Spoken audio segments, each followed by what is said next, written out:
मैंने पिछले टॉपिक में कंज्यूमर्स, प्रोड्यूसर्स एंड डिकम्पोजर्स की बात की थी। इनका आपस में क्या ताल्लुक है और इनको हम लोग कैसे अरेंज करते हैं, इसको हम लोग food chains and food web में डिस्कस करेंगे। जब मैं फूड चेन की बात करती हूँ तो फूड चेन वो लीनियर रिलेशनशिप होता है जो कि एक ऑर्गेनिज्म का दूसरे ऑर्गेनिज्म से होते हैं और ये आपको बताता है कि कौन क्या खाता है। फॉर एग्जाम्पल, अगर मैं मार्गिला हिल्स की बात करूँ तो मार्गिला हिल्स के अंदर मैं कहती हूँ कि जो ग्रास है वो मेन प्रोड्यूसर है, उसको जो है वो प्राइमरी कंज्यूमर यानी कि ग्रास हॉपर इंसेक्ट खा रहा है। ग्रास हॉपर को क्योंकि माइस खा रहा है तो वो सेकेंडरी कंज्यूमर है, और फिर बाइस को क्योंकि स्नेक खा रहा है तो वो टर्शरी, और स्नेक को क्योंकि हॉक खा रहा है यानी ईगल खा रहा है तो वो फाइनल कंज्यूमर है। और इन सब की जब डेथ हो जाती है तो इन सब को क्योंकि डिकम्पोजर्स खाते हैं, सो दैट्स वाई डिकम्पोजर्स को भी जो है वो हम लोग ट्रॉफिक लेवल में ऐड कर रहे होते हैं। तो फूड चेन बेसिकली एक लीनियर रिलेशन है ऑफ फूड बिटवीन ऑर्गेनिजम्स। अगर आप देखो तो क्या ग्रास को सिर्फ ग्रास होपर ही खाता है? दुनिया में कोई और इंसेक्ट्स नहीं जो कि ग्रास को खाते हैं।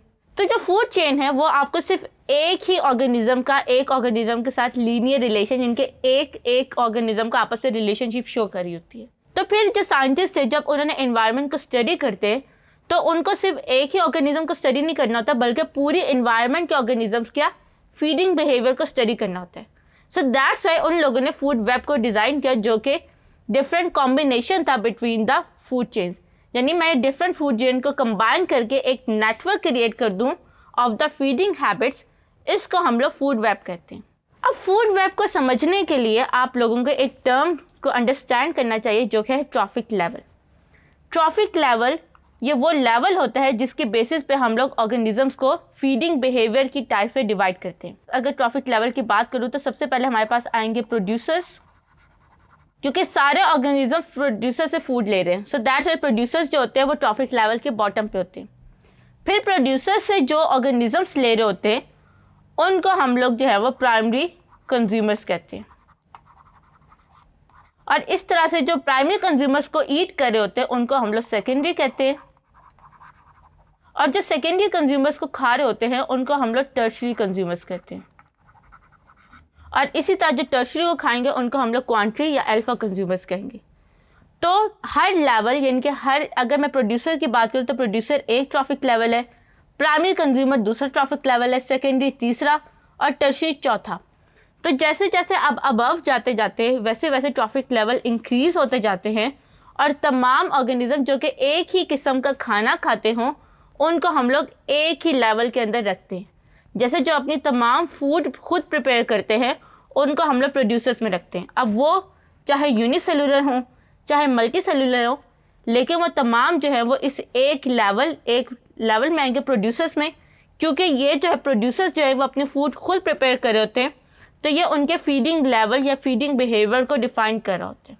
तो अब हम जो है वो बात करते हैं इस फूड वेब को अंडरस्टैंड करते हैं।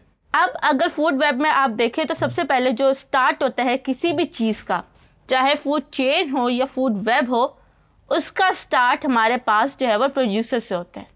सो दैट्स वाई मैं इसे कह सकती हूँ कि ये मेरे पास ट्रॉफिक लेवल 1 है। ट्रॉफिक लेवल 1 में हमेशा प्रोड्यूसर्स आते हैं because they prepare their own food. अब प्रोड्यूसर्स को जो लोग खा रहे होते हैं उनको हम लोग प्राइमरी कंज्यूमर्स कहते हैं, और प्राइमरी कंज्यूमर्स को हम लोग सेकंड ट्रॉफिक लेवल में रखते हैं। अब अगर आप यहाँ पे देखो तो जो रैबिट है वो कैरेट भी ले रहा है और रैबिट ग्रास भी खा रहा है। इसी तरह माउस को जो है वो ग्रेन्स भी खाता है, और माउस जो है वो ग्रास हॉपर जो है वो भी ग्रेन्स खा रहे हैं। इसी तरह आपके जो बर्ड्स है वो भी ग्रेन खा रहे हैं।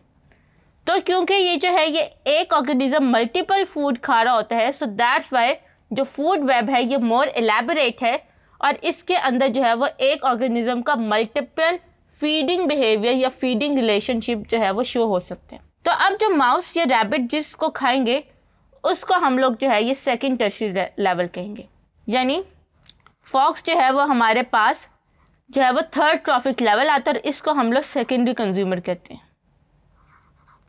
अब सेकेंडरी कंज्यूमर है, अब यहाँ पे जो फॉक्स है वो भी सेकेंडरी कंज्यूमर है, हमारा ओल जो है वो भी सेकेंडरी कंज्यूमर है, फिर हमारे पास बर्ड आता है। बर्ड जो है ये हमारा सेकेंडरी कंज्यूमर नहीं है, बर्ड हमारा जो है वो प्राइमरी कंज्यूमर में ही कंसीडर होगा, क्योंकि बर्ड को आगे जो है वो फॉक्स ईट करे।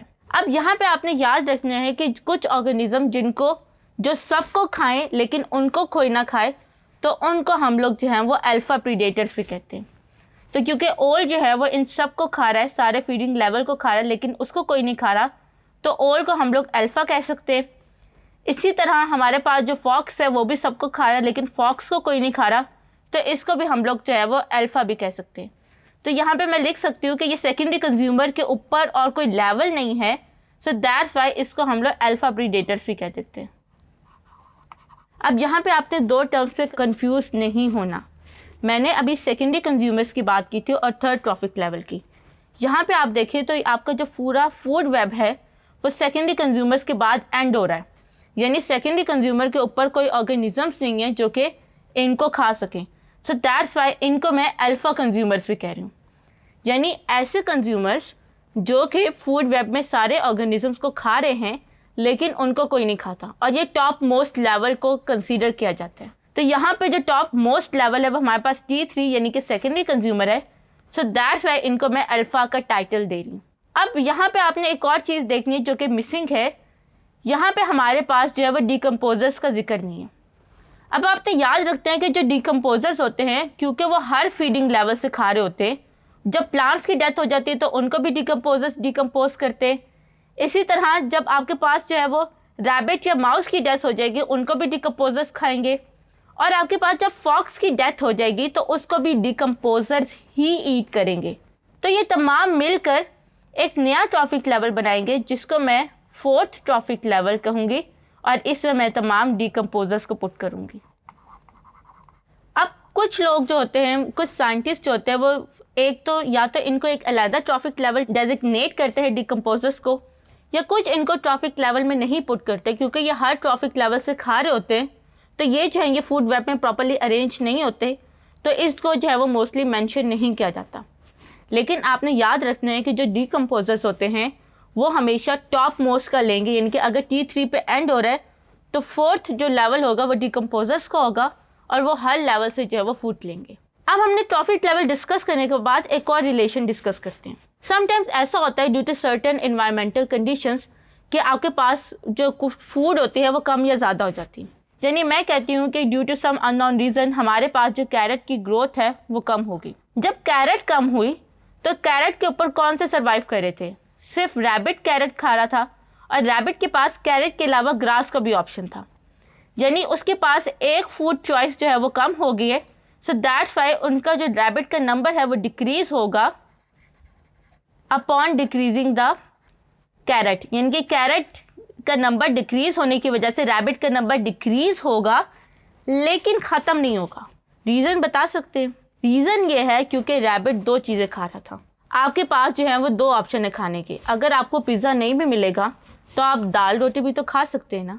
तो इसका मतलब ये है कि आपको फूड चॉइसेस तो कम हो जाएंगी, आपकी पॉपुलेशन, आपको फूड जो है वो कम मिलेगी, लेकिन इतनी ज़रूर मिलेगी जिस पर आप ज़िंदा रह सकें।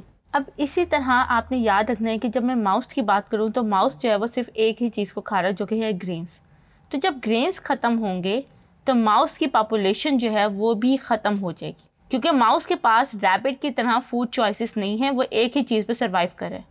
तो जब ये ख़त्म तो माउस की जो है वो पूरे इंटायर इन्वायरमेंट से जो है वो वाइप आउट हो जाएंगे। तो इस तरह जब आपके पास क्वेश्चन आए एग्जाम्स में कि कौन सी चीज़ जो है वो कम या ज़्यादा करने से स्पीशी पे क्या इफ़ेक्ट पड़ते हैं, तो आपने फूड वेब में पहले ये चीज़ देखनी है कि वो जो है वो स्पीशी उसके ऊपर कैसे डिपेंड करे। जैसे माउस के केस में ग्रेन्स जो है माउस की सिर्फ यही खुराक है, उसके अलावा माउस कुछ नहीं खा रहा। तो जब ग्रेन्स को कोई डिजीज़ होगा या ग्रेन्स की क्रॉप्स किसी ड्यू टू सम रीज़न नहीं ग्रो करेगी, तो वहाँ पे जो माउस होंगे उस इन्वायरमेंट पे वो भी मूव कर जाएंगे या वो भी मर जाएंगे। लेकिन अगर मैं रैबिट्स की बात करूँ तो रैबिट्स के पास एक चीज़ के कम होने से इन्वायरमेंट में पॉपुलेशन डिक्रीज तो होगी लेकिन ख़त्म नहीं होगी, क्योंकि उनके पास एक और ऑप्शन है सर्वाइव करने के लिए। इसी तरह अगर मैं फॉक्स की बात करूँ तो फॉक्स क्योंकि रैबिट और माउसेस को खा रहा है, तो रैबिट की पॉपुलेशन डिक्रीज होने की वजह से फॉक्स की पॉपुलेशन के ऊपर भी इफ़ेक्ट पड़ेगा। तो इस तरह से जो फूड वेब होती है उनमें एक ऑर्गेनिज्म की पॉपुलेशन दूसरे ऑर्गेनिज्म की पॉपुलेशन को इंक्रीज और डिक्रीज करवा रही होती है। अब हम ये देखते हैं कि हम लोग जो हैं वो फूड चेन और फूड वेब को कब स्टडी करते हैं। जब मैंने किसी एक ऑर्गेनिज्म को पर्टिकुलरली स्टडी करना होगा तो मैं उसके फूड हैबिट्स को स्टडी करने के लिए फूड चेन पे जाऊंगी, क्योंकि फूड चेन में सिंगल ऑर्गेनिज्म हर ट्रॉफिक लेवल का रिप्रेजेंट किया जाता है। लेकिन जब मैंने पूरी इन्वायरमेंट को स्टडी करना होगा तो मैं फूड वेब पे जाऊंगी, क्योंकि फूड वेब आपको पूरे इन्वायरमेंट के ऑर्गेनिजम्स का बताती है और ये बताती है कि कौन सी ऑर्गेनिज्म किस किस फूड को ईट कर रहे हैं। सो दैट्स वाई जब साइंटिस्ट ने किसी भी इन्वायरमेंट की ग्राफिकल रिप्रेजेंटेशन देखनी होती है फीडिंग हैबिट्स की, तो वो लोग फूड वेब को स्टडी करते हैं। तो इस तरह से हम लोग जो हैं वो फूड वेब और फूड चेन के थ्रू एनवायरनमेंट के फीडिंग बिहेवियर को अंडरस्टैंड कर सकते हैं।